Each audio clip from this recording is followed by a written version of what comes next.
Check, check, check. Good.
Thank you, ladies and gentlemen, for being with us here today. This is going to take a few minutes because it was a very large operation, but I want to start by introducing you to some of our colleagues that joined us this time with this operation. We could not do this without our counselors, so I want to start with them. One More Child, Jody Domingue, Heartland for Children, Caden Parchment, and Salea Freedom, Sarah Batchelder. In addition to that, this operation was on the west side of the county in the city of Lakeland, and we were assisted by several police departments. A special thanks goes to the Lakeland Police Department. We have Assistant Chief Pacheco here with us today. They donated a lot of resources for us this time, and it's really appreciative. And the support by all of these police departments was over the top. Haines City Police Department's represented today by Detective Dominez. Davenport Chief Steve Parker's with us. We also have the Auburndale Police Department with us, Detective Kevin Seymour, Lake Hamilton Chief Mike Teague, and the Winter Haven Fire Rescue was with us, Hunter Hart. And that wasn't just if things got real hot, they'd put the fire out, but I imagine they would have if it had have happened. But it's important to point out that in this county, we don't operate in silos as separate law enforcement agencies. We're all friends. We all respect and love each other, and we all work together. And you're going to see the outcome when you have great police agencies work with you. I'm going to give you a lot of information quickly, and then the reporters can narrow in on whatever they're interested in. 228 arrests, 66 prostitutes, 50 Johns, and 12 others. This time we identified 13 potential victims of human trafficking. But I want to make this statement today. In 1 year, we have identified 58 potential victims of human trafficking in 1 year with these operations. What's significant about that? That is the most ever we've been able to identify. And why were we able to identify this many potential victims of human trafficking? Because of these ladies that's standing with us. We do something that most police agencies run from if they do these kinds of operations at all. We embed our counselors with us from the absolute very beginning of the operation, even before. They are every bit as important to our investigation as our detectives that go undercover and in many times risk their lives. So I want to once again thank our social service organizations for joining us from the beginning. 42 of the 228 that we arrested were from Polk County. Now, those of you from Polk County know better. We talk about this, we don't hide it, and if you don't know about it, you obviously live under a rock. So you had to learn the hard way. But for the rest of you, pay attention, because this is not the last operation. We'll have more, and we'll give you the opportunity to be arrested if you're stupid enough to show up. That's a guarantee. In addition to that, 42 of these folks were married. And I've got some quotes from wives that I'll give you in a little bit. And some people say, well, this is not a big deal, but at the end of this operation, I'm going to talk about the 21 illegal aliens we arrested in much more detail. Criminal charges. Oh, it's a low-level misdemeanor, and these aren't violent people. These people had a previous history of 2,038 arrests. Did you hear what I said? These people are criminals in their own right, most of them, not all of them. 879 previous felonies, 1,159 previous misdemeanors. We dealt with 17 firearms this time by 15 different suspects. 44 people brought narcotics. 12 people came and had outstanding warrants. We appreciate that. They came to us. We didn't have to chase them down. One was a commercial pilot. We had we had a branch of the military and teachers, and I'm going to talk specifically about those in a minute. But the comments. One wife sent the detective a message the next day. She said, "Good one, guys. Thank you for helping me in my marriage. Keep doing what you're doing." One John said he worked overtime today and he just needed to blow off some steam. Well, we gave him a chance to also cool his heels in the county jail. Another one said, "Well, I came here because, I'm going to be incapacitated for 10 days. I got to turn myself in Monday at the county jail for 10 days. The judge sentenced me to previously." Wait, you don't have to turn yourself in. We're going to give you a ride and some additional criminal charges to go through it. One John who was married said, "Well, sometimes you just need to see something different." Well, he did. He saw a different woman, but she was undercover. Then he got to see the jail. I would hate to see what it's like at his house when his wife, who's obviously going to watch this, finds out that he just needed to see something different. And then there was a John that was married for 26 years. He said his wife was at the Hard Rock Casino. And he was at, y'all thought I was going to say something, but I'm not. But it didn't turn out to be the Hard Rock Casino. It did turn out to be the Rock, known as Grady Town, or the county jail. One John was married. He said he came here to play golf. Well, I got to tell you, I've heard it called a lot of stuff, but never playing golf. And there was no hole in one. One John said he left his wife and 5 children at home. One prostitute said she'd only been here 2 days. She was here from New York to make money. And instead she came to New York on vacation, and she's going to leave here on probation. But let's talk about specific people real quickly as I go through this. First we'll start with our athletes. This is Edwin Madrino. He's 54. He's from New York City, New York. He's self-employed, according to him, as a volleyball tutor.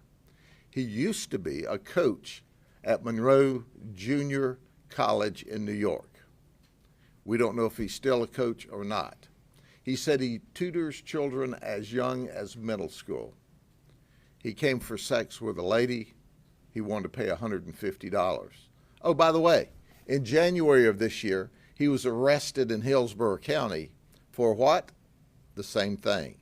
He's married, but his wife's proud of him. 2 arrests in 2 counties in Central Florida. I don't know if this gets to New York City or not, but we'll put it on social media and she'll have all options. Benjamin Johnson, he's from Plant City. He's a golf pro. He's also an athlete at Eaglebrook in Lakeland. That's right. He's PGA specialized teacher and coach. And he came for sex with a female, $150. He has a criminal history of cannabis and dealing in stolen property. So he can teach you to play golf, or he can teach you how to deal in stolen property or how to get caught at dealing in stolen property. Then there's Wilman Santa Cruz, not to be confused with Santa Claus. He's 50. He says he's a triathlon coach, a certified triathlon coach, and he's a triathlon athlete. You know what's strange about this? The dude showed up with meth. I mean, does that help you perform better when you're a triathlon athlete? Or do triathlon athletes, who you would think would be the kind of people who took care of their body, was using meth and seeking out the interest of a lady of the evening? Then there's Sergio Collins. He currently is a progressive insurance claim adjuster, but he's married. I bet his wife's not happy. And he says on his LinkedIn page that he's a middle school football coach at Lakeland Christian School. They said, no way, he is not a coach at Lakeland Christian Schools. So when you're doing your press, don't look him up online and take Sergio at his word. The school says absolutely not. He thought he was going to come have sex. But then, of course, if you're going to have coaches and teachers, you might as well have a straight-up teacher. This is Gene Ahume. He's 26 from Auburndale. He's a teacher at New Beginnings High School where he teaches math and science. He came to have sex. He called it a quick visit for $60. Well, since he's able to teach math, he can figure out that it didn't add up when he came to this time. Then Brandy Barnes. She's an IT specialist at Tampa General Hospital. We're going to get to the medical world for a minute. You know, we did the coaches, we did the teachers. She has a criminal history of meth arrest, and she agreed to provide sex to an undercover for 1 hour. Okay. Then this is Luxon Jean Brinville. He's 38. He's married. He's in the medical field. He's a RN, a registered nurse at Manatee Springs Nursing Home. He wanted to have sex. He has a criminal history of DUI. So you can still work as a RN. If you get drunk and drive, I'm interested to see if they're going to do anything to his license for a morals act of trying to have sex. We'll find out. Luis Navarro. He's from Puerto Rico. He's 61. He's a veterinarian. He's retired from the USDA. He came over to have sex, but his veterinarian license is still current. Maybe I can talk the judge into putting him in the county jail because we always need help with spay and neuters at animal control. This is Tracon Giles. He's from Tampa. We're going to the military now. He's a staff sergeant in the Air Force. He came for sex. And he said, well, he's done this before about 6 months ago. He doesn't learn very fast. I can't believe the Air Force would have a slow learner, but I guess they do. And then there's Jaden Hall. He's 19. He's scheduled to begin his Air Force training in May. And oh my goodness, he had a meltdown. This can't happen to me. This can't happen to me. I'm going into the Air Force. Well, maybe you are, maybe you aren't. Who knows? And then there's Brandon Bush. He's active Air Force as well. Air Force was the only branch of the service we caught this, or Air Force wannabes. He's scheduled at MacDill. He's an Airman First Class. He's not only in the military, but he's a military police officer. So since we talked about military and he's a military police officer, let's get to our law enforcement officer. Yal Kusi, he's 23. He used to be a detention deputy for me. We fired him when he was arrested in Orange County on February the 9th. No, I take that back. He resigned before we got around to firing him. And then we arrested him again on February the 23rd. So on the 9th, he got arrested in Orange County and resigned. On the 23rd, we arrested him again, and he said, hey, is this a felony now that I'm arrested the second time? He didn't pay attention in the police academy because he hasn't been convicted yet. So while we were interviewing him, and we go, like, dude, what are you doing? You went from being a stellar employee to committing morals crimes, and it's 2 in a month. He said, I got a problem. No kidding. You got a big problem. Then there's Alex Everett. He's 34. He says he's on disability. He doesn't work, so that we're paying him to do things like have sex. He called it a quick visit. In his car, we found cocaine, fentanyl, cannabis, a gun. He picked up an armed trafficking and cocaine and fentanyl charge in addition to his misdemeanor soliciting charge. Oh, he's got a criminal history of robbery, fleeing, armed trafficking, and he spent 8.5 years in prison for some of those violent things. He says he's on disability. He's not disabled, folks. He's able to commit crime. And if you're able to commit crime, you ought to be able to go to work. He just doesn't like to work, obviously. And then there's Joseph DeBello. He's 46. He's from Wildwood. He's married. He's a plumber. He also said, let me see if I can find it here. He also said that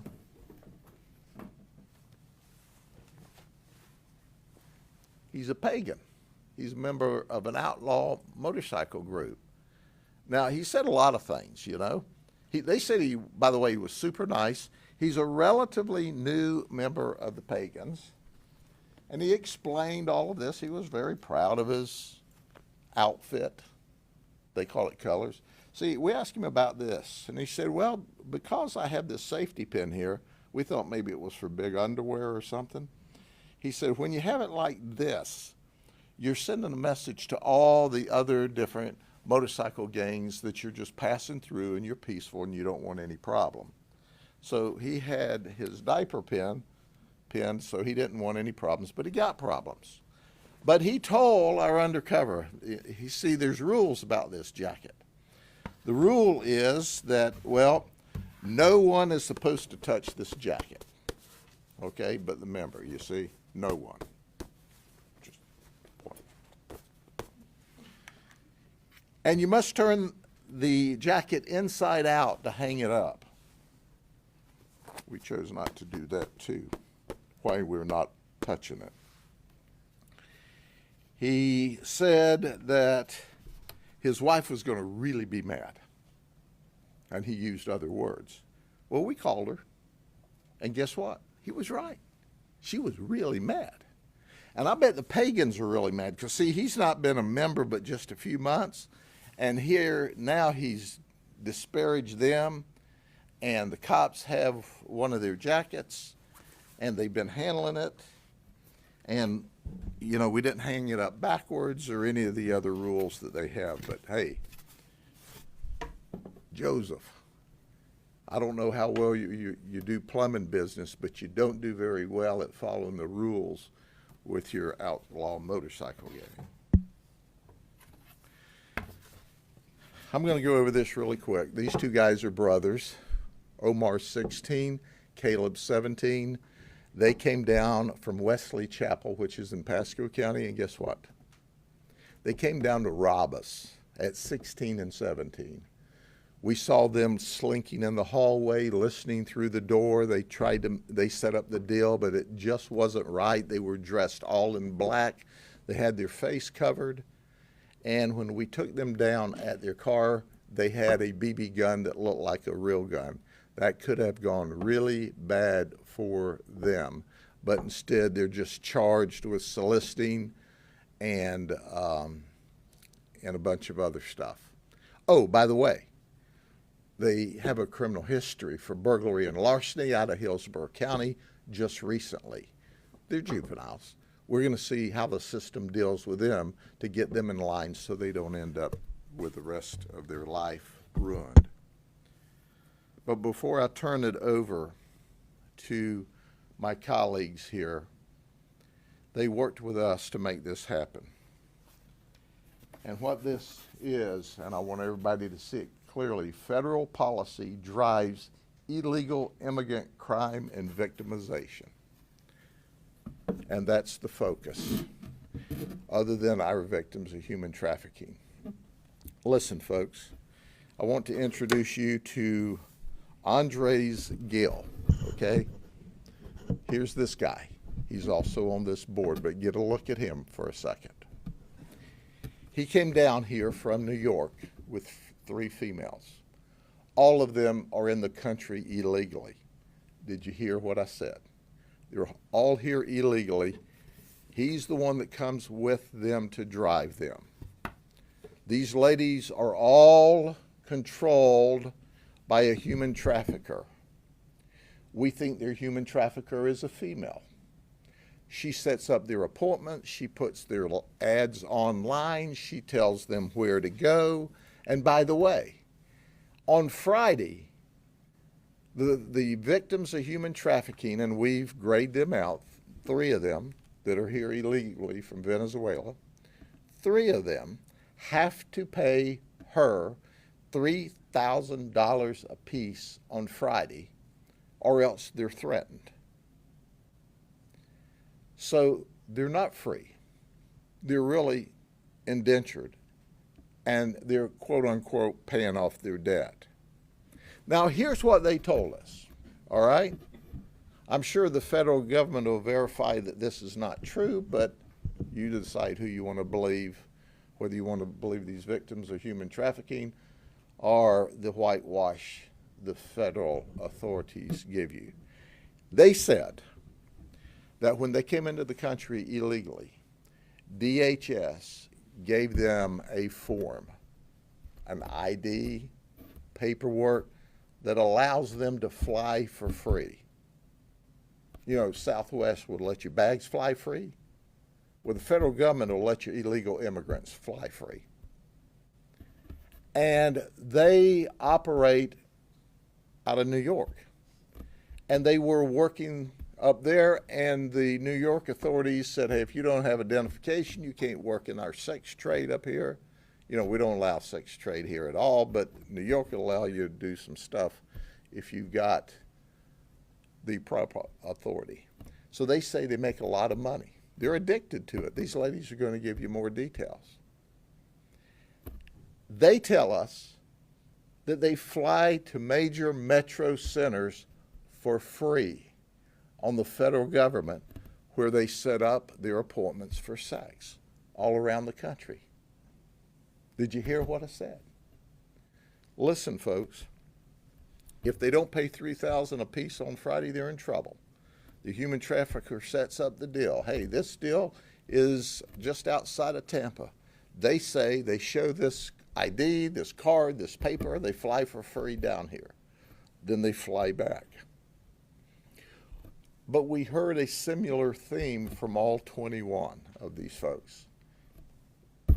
We can't work legally. We're addicted to this cash. It's a lot of cash and it's quick, so we have to give $3,000 a week. We get to keep everything above that. We have a crisis at the border. And because of the crisis at the border, we have people that are victimizing illegal folks, forcing them into the sex trade because we allow these criminals in the country illegally. We all rail about this and nobody pays any attention. And then we want to politic everything. Oh, we had a good piece of legislation that limited the average to only 5,000 illegals a day in the country, and then we can shut it off.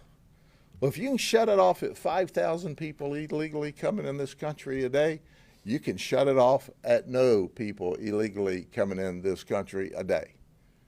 But the politicians are politicking while the victims are being victimized. I read an article this week that says, well, the illegals coming here aren't committing crime at any greater percentage than the people who are here legally. What they didn't tell you is if they weren't here illegally at all, the crime they would commit here would be 0. So we're being victimized. But that doesn't make any difference on the national level. You see, because they sit up there behind their gated communities and in Congress, and they play politics back and forth between the two parties, while illegals are victimized, citizens are victimized, children are victimized. And you've got this goofy-looking kid here who's making sure that they come up with $3,000 a week apiece, and he's here illegally. It's a mess, and it doesn't have to be. If we can deal with it and catch it on the local level, they can stop it on the federal level. Shame on all of them, every one of them, for not getting together and saying, you know, there are things bigger in this country than my individual politics. So now, we'll start with Jody. Jody, come on up. Good morning. My name is Jody Domingue, and I'm the Executive Director of Anti-Trafficking at One More Child. We would like to thank Sheriff Judd, the Polk County Sheriff's detectives, and the various agencies that are represented here today for their continued partnership and for the ability to affect those who are being impacted by commercial sexual exploitation at their most critical moments. One More Child has been serving vulnerable children and families for the last 120 years. Last year, we served over 250,000 individuals. 776 of those were survivors of human sex trafficking that we served in Florida, Tennessee, North Carolina, and Ohio. We walked alongside these individuals with survivor mentorship, advocacy, and mental health counseling. Several of the survivors that we came alongside of came from operations just like this one, including Amber. We met Amber at the last Polk County Sheriff's operation. And although Amber wasn't ready to disclose her victimization, she was ready to receive help. And we were able to wrap around Amber with advocacy with her criminal court case and provide her necessary resources that began her path and journey to healing. As a result of this, we were also able to help Amber identify a local church that she was able to plug into for her forever community. And now she's got a hope for her future. During this operation, we provided follow-up services to 62 individuals who came to be purchased for sex.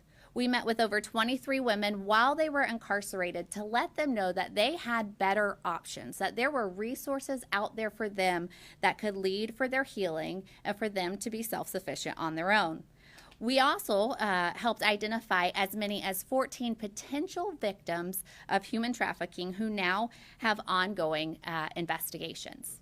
I will say, with all of this great work in this operation, there were a lot of people who were arrested for purchasing sex, coming to purchase sex. And the sheriff has asked us to address that this is a significant problem that must be addressed at all levels.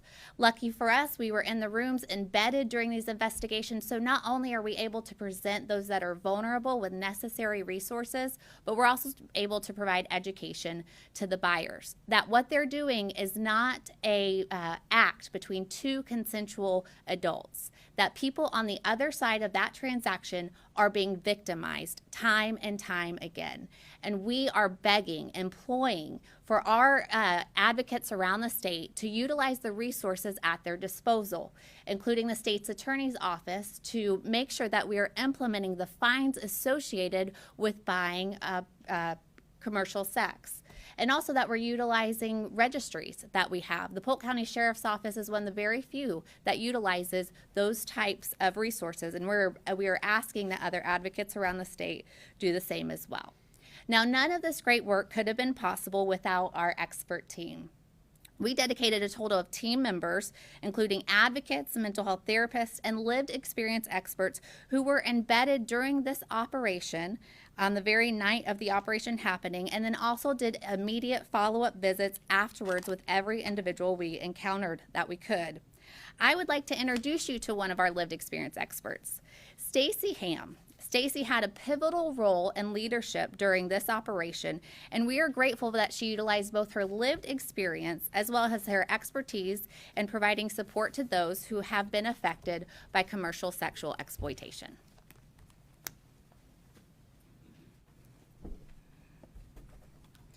Good morning.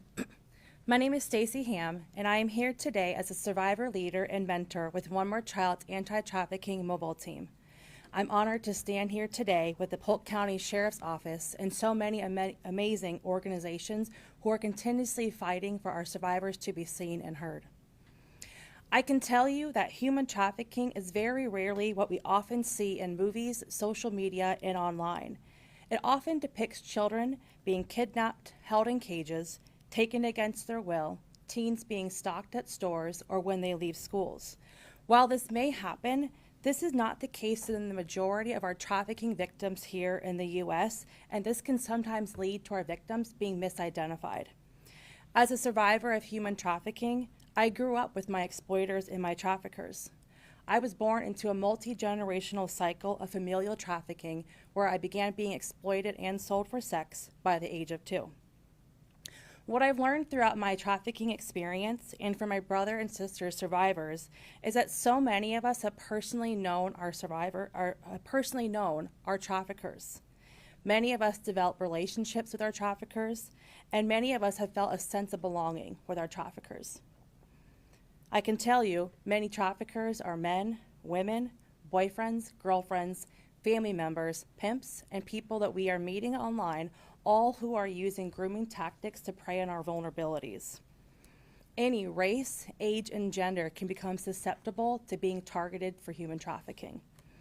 It typically takes an average of 8 to 10 points of contact for someone to feel comfortable to come forward and speak on behalf of being a survivor or a victim of human trafficking. And I can tell you this is true.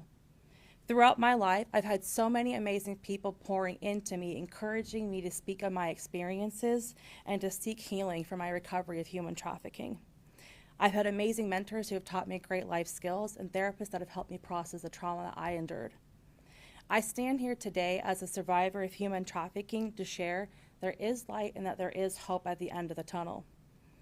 To any survivor that is out there listening right now, I want you to know that all of us, we see you and we hear you, and we have teams of experts here ready to meet and serve you 24/7. We are ready to come alongside you towards your hope, your healing, and your restoration. Thank you.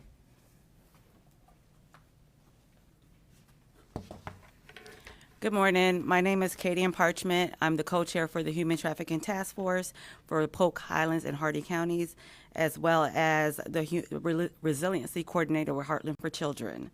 Heartland for Children is the lead community-based care agency under the Department of Children and Families that oversees the child welfare system for Polk, Highlands, and Hardy counties. On behalf of Heartland for Children, I would like to extend a warm thank you to Sheriff Judd and all the law enforcement personnel standing behind me. The strong partnership between the Sheriff Department, Heartland for Children, and the other NGOs allows us to be on the ground floor of engagement with potential human trafficking victims to provide them with the immediate resources and help that they need. That's unique to this area. Other areas don't give that opportunity for NGOs to be right there on the ground floor to really pour into people who are being victimized in that moment. So we thank you and appreciate that. This operation continues to be an outstanding example of collaboration, compassion, and community engagement. Each and every law enforcement officer, detention deputy, and volunteer operated in grace and professionalism, and we appreciate it. During the course of the 8 days, we were given the opportunity to engage with and get to know every individual that came through the door. I would like to thank them for being open to speaking to us about their current circumstances, engaging in discussions about human trafficking, weighing out the implications and safety concerns of being in the life, and briefly unpacking the trauma associated with it. We were also able to discuss what adverse childhood experiences are and obtain a few attendee scores. Several of the people who completed the ACEs screening had a score of 4 or more, which is considered a high ACEs score and indicative of a history of trauma. Not only were we given the opportunity to speak to potential human trafficking victims, we were also able to educate the buyers on the role they play in the cycle of abuse and trauma that may have endured over years. There was one common thread that was quite evident when speaking with the women in the life, and that was resiliency.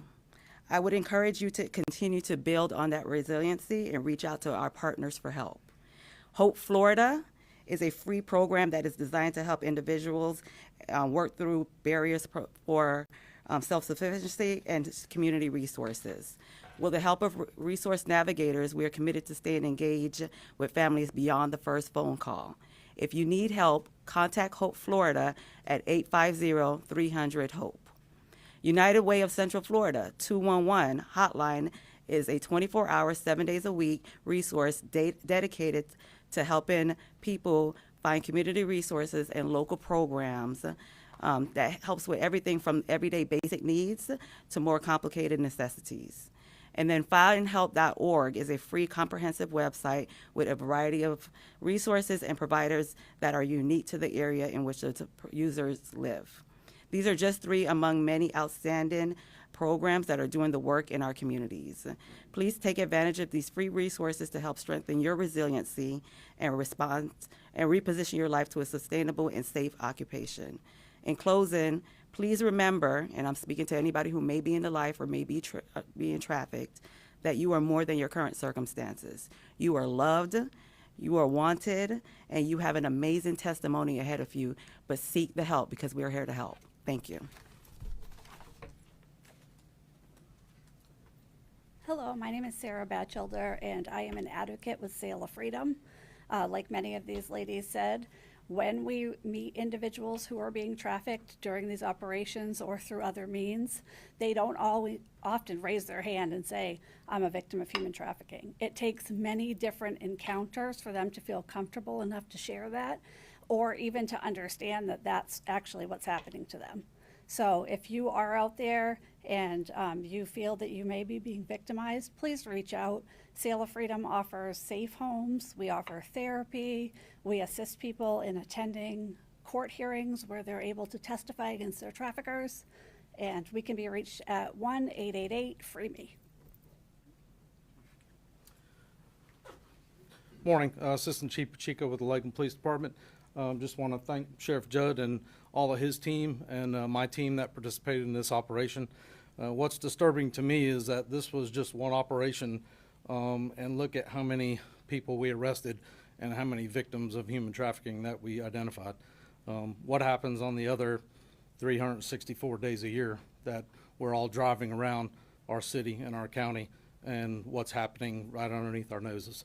So there are tons and tons of victims out there who we have yet to identify, and it's only through these operations that we're able to at least identify some who we're able to help. So from our agency, from the Lakeland Police Department, we're proud to partner with all these other agencies to be a part of these operations, and we'll continue to do so as long as there's a need to do so. Thank you.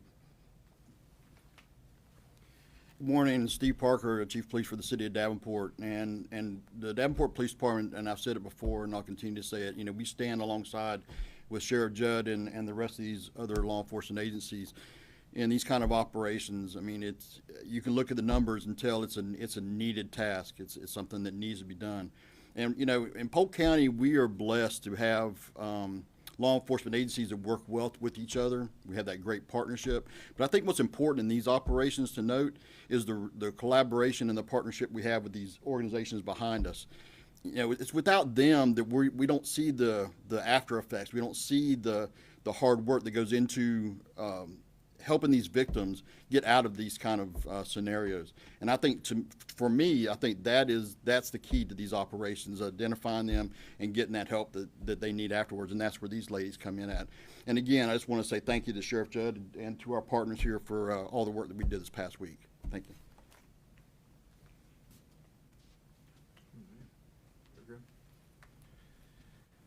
Now what happens is we gather all these cases together and we send them to the state attorney's office.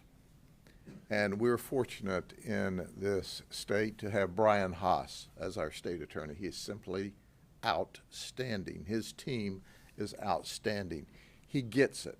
He gets the 30,000-foot picture. He gets the ground picture. He is an advocate for the victims, and he's going to prosecute the suspects to the fullest extent of the law, for which I'm grateful. But with that, do you have questions of any of us? So within the span of a year, you were able to rescue